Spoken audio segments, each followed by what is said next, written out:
السلام عليكم. من مطبخ شوكة وسكينة هنعمل لكم النهارده دبابيس الفراخ بصوص الباربيكيو. طعمها الصراحه خطير جدا يا جماعه، تحس كده ان هو شغل مطاعم، وهتعجب الاولاد قوي. تعالوا نشوف الطريقه. لتتبيله الدبابيس محتاجه كميه بقى زي ما انت عايزه من دبابيس الفراخ. هحط عليها توم، معلقتين باربيكيو صوص،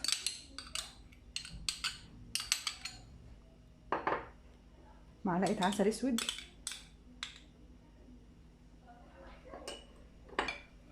هحط هوت صوص،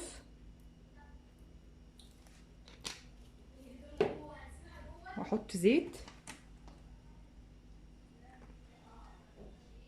واحط فلفل اسمر، ملح، وبابريكا مدخنه، وهقلب الخلطه دي في بعضها واسيبها تستريح كده، تشرب بالتتبيله نص ساعه عشان احمرها. وفي طاسه بقى سخنه على النار وفيها حبه زيت مع معلقتين سمنه، هبدا انزل دبابيس الفراخ تاخد كده تشويحه من على كل جانب، تديها زي صدمه كده.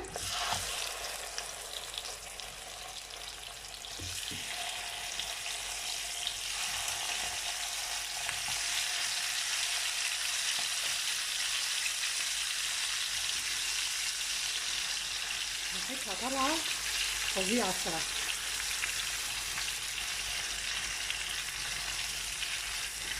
هي لسه هتكمل سواها في الفرن.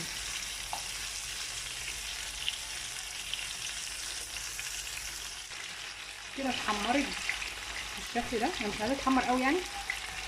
هنقلها بقى في صينيه وادخلها الفرن على ما اجهز الصوص اللي هحطه على وشها عشان يديها اللمعه.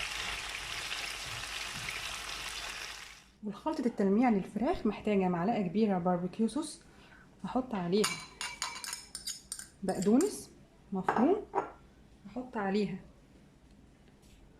حبة ملح صغننين تعتبر نفس التوابل اللي حطيناها في الأول، بابريكا مدخنة،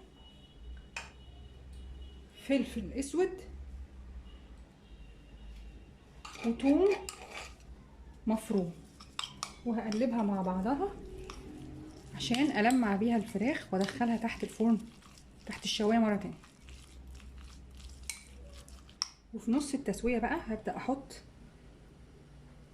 من الخلطة اللي أنا عملتها دي على وش الفراخ،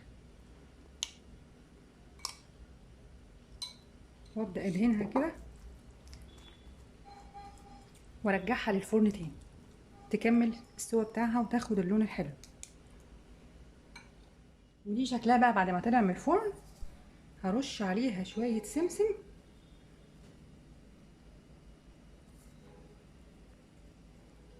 الصراحة ريحة وطعم تحفة، وبألف هنا.